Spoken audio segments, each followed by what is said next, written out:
ఇప్పుడు చూపిస్తాను. 2007లో మా అమ్మ పేరు పైన మాకు ఇచ్చిన పట్టా కొంచెం మున్సిపల్ సర్వే చూసారా, కింద పైప్ లైన్ పోయింది కదా. మున్సిపల్ సర్వేయర్ దగ్గర నేను పైప్ లైన్ ఏమి లేదని తీసుకోండి స్ట్రక్చర్, ఓకేనా? దాంట్లో ఒరిజినల్ ఉంది. మీరు అడుగుతున్న దానికి ఎవిడెన్స్ గుడియాతం రోడ్లో నాకేముంది ఏమి అని ట్యాక్స్ రిసిప్ట్లు చూశారు కదా, కొన్ని ట్యాక్స్ రిసిప్ట్లు. ఇది నాకు అప్పట్లో బెదిరించి భయపెట్టి షోకాజ్ నోటీసులు ఇస్తే దానికి నేను కోర్టుకు పోయాను. ఇది నాకుండే మున్సిపల్ ప్లాన్ అప్రూవల్ చూసుకోండి. 2026 జూన్ వరకు ఉంది. మొన్నే నేను మళ్ళీ రెన్యువల్ చేశా. ఎప్పుడు చూసుకోండి. దీన్ని ప్లాన్ అప్రూవల్ అంటారు. చూసుకోమని చెప్పండి. ఆయన్ని బిల్డింగ్ పర్మిట్ ఆర్డరు. దురదృష్టకరమైన సంఘటన. దీపావళి రోజు అందరూ దీపాలు చేసుకోకుండా మా సంఘటన పైన అందరూ తెల్లవారి నుంచి కొద్దిగా వేరే వాళ్ళు వచ్చి ఏదో చిచ్చుబుడ్లు పెట్టేసిపోయారు. ఆ చిచ్చుబుడ్లకి మేము కూడా సరైన సమాధానం చెప్పాలి కాబట్టి మేము కూడా బాంబులు పెడతాం రేపటి నుంచి. మా బాంబులు తట్టుకోవాలంటే ఎట్లుంటుందంటే, ఇప్పటికే గత ఎలక్షన్లోనే చూసినారు, ఈసారి మళ్ళీ ఏం జరుగుతుందని కూడా తెలుసుకోవాలా. ఇప్పుడు దొంగలే దొంగ దొంగ అన్నట్లుండదు ఈరోజు జరిగిన సంఘటన. మన మాజీ ఎమ్మెల్యే గారు ఎప్పుడు అక్రమాలు, దౌర్జన్యాలు, దందాలు ఏమీ లేదు, ఇక్కడ మాత్రం అక్రమాలు జరుగుతుందని ఈరోజు మాకు సంబంధించిన స్థలంలో మాకు ప్రభుత్వం ద్వారా మేము పట్టా 1998-99 ఆయన సరాయి కూడా వేసినాడేమో నాకు తెలిసి. నాకు 45 ఏండ్లు. ఈ 45 ఏండ్లలో ఆయన పొలం ముఖం కూడా చూసినాడు. అప్పటి నుంచి మేము ఇక్కడ అంగడి పెట్టుకుని జీవనం సాగించినాం. మళ్ళీ 18 ఏండ్లుగా నేను ప్రెస్లో ఉన్నా. నేను ఇక్కడ ఉండే దుకాణాన్ని డెమాలిష్ చేసి తరువాత నేను కన్స్ట్రక్షన్ లేకపోతా ఉన్నాను. అది కూడా గత ప్రభుత్వంలో వాళ్ళు నన్ను ఇబ్బంది పెట్టిన విషయము ప్రజలందరికీ తెలిసిన విషయమే. ఇక్కడ ఉండే జాగాలన్నీ కొట్టేసిన. నాకు ఆ రోజు అప్పుడు ఉన్న కిరణ్ కుమార్ని విపరీతమైన ఒత్తిడి తెచ్చి నా అంగడిని డెమాలిష్ చేయాలని చూసినా నేను చట్టపరంగా హైకోర్టు వరకు వెళ్ళి హైకోర్టు ఆర్డర్తో పాటు అన్నీ తెచ్చుకొని ఆ రోజు నేను నిలబెట్టుకున్నా.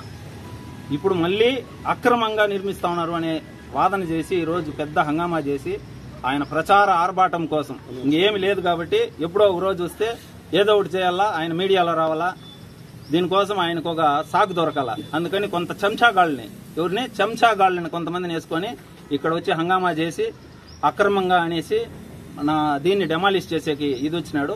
కనీసం మాజీ ఎమ్మెల్యేగా పనిచేసిన వ్యక్తికి చట్టం గురించి తెలుసా? అసలు తెలుసా? ఏదైనా అక్రమమైనా ఏదైనా ఉంటే అధికారుల దృష్టికి తీసుకెళ్తే వాళ్ళు చట్టం, నువ్వెవరే ఆ చట్టాన్ని చేతిలోకి తీసుకునేదానికి? డెమాలిష్ చేసే అధికారం మీకు ఎవరు ఇచ్చినారు? సిగ్గు అనిపించేలా మీకు? ఇట్లా చిల్లర రాజకీయాలు చేసి మిమ్మల్ని అందరూ ఇంట్లో గాజులతోటి కూర్చోబెట్టేయండి. మీతో ఉండారు వెనకాల చెంచాగిరీలు. వాళ్ళ మాటలిని ఇంకా దిగజారు స్థాయికి వెళ్ళిపోయినారు మీరు. భవిష్యత్తులో మీ గురించి మాకు ఏం తెలియదు చెప్పండి. పోలీసులు అంటే గౌరవం లే, మీకు మీడియా అంటే గౌరవం లే, అందరి పైన అధికారం లేకపోయినా దౌర్జన్యం చేస్తారు. మేము ఎప్పుడైనా అధికారుల పైన కానీ ఎవరిపైన దౌర్జన్యం చేసిన చరిత్ర ఉందా మాది? మా బాస్ మాకు పెట్టిండే విలువలు అది. మేము పోతే 10 మంది చేతులు ఎత్తి మొక్కాలని మేము పోతాం సమాజంలోకి. చీదరించుకునే విధంగా మిమ్మల్ని చూస్తే చీదరించుకుంటారు చూడు, ఆ విధంగా మేము బతకడం లేదు. అయినా పిచ్చుకు మీద బ్రహ్మాస్త్రం ప్రయోగిస్తున్నారా మీరు? ఈరోజు మీరు అధికారంలో ఉన్నప్పుడు చేయని ఆక్రమణలు, దౌర్జన్యాలు, దందాలు, దాదాగిరీలు ఇవన్నీ మీ నైజం, అది మీ పేటెంట్ హక్కు. కూల్చివేతలు అప్పటి నుంచి ఆ ప్రభుత్వంలో ఉన్న నుంచి కూల్చివేతలు మీకు పెట్టిండే విద్య, మాకు తెలిసిన విద్య. అది అభివృద్ధి సంక్షేమం పేరుతో మేము ముందుకెళ్తే వాటిని కూడా అబద్దాలు చెప్పి గత ఎన్నికల్లో ఏదో దండుకోవాలని చూశారు మీరు. చెప్పేవన్నీ శ్రీరంగ నీతులు, దూరే 9 గుడుసులు అంటల్లా, అట్లా మీ భాగవతం. మీకు నిజంగానే దమ్ము ధైర్యం ఉంటే అధికారుల దగ్గరికి పోయి నీతిగా ఇది అక్రమమని కనుక చేయింటే మేము కూడా తలొంచి మీకు సహకరించేవాళ్ళం. అది లేకుండా కలెక్టర్కి పెట్టాము, వాళ్ళకి పెట్టాము, అధికారులను బెదిరించడం. దీనికి తోడు ఒక ముస్లిం ఏకోటలో ఇక్బాల్ భాయ్ వాళ్ళది మీ నాయకులు మీరు చేసిన దౌర్జన్య కండ తెలియంది కాదు. భారత్ థియేటర్ దగ్గర ఏం కొట్టి ఏం చేశారని గంటా ఊర్లో మీతో ఉన్నారే, మీ టౌన్ కన్వీనర్లుగా పనిచేశారు కదా, మీ టౌన్ కన్వీనర్లుగా 4 అంతస్తులు బిల్డింగ్ కట్టాడు. దేంట్లో?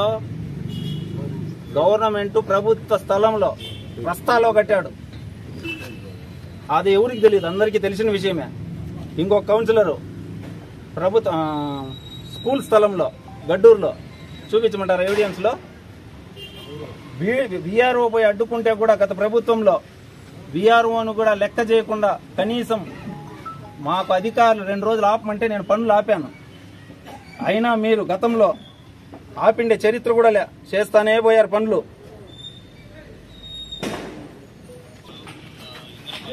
కొంచెం ముందర పెట్టినా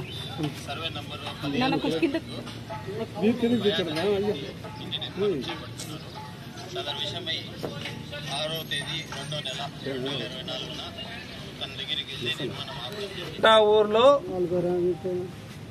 ఇష్టానుసారం అప్పనంగా అమ్మి తినేశారు మీ కన్వీనర్.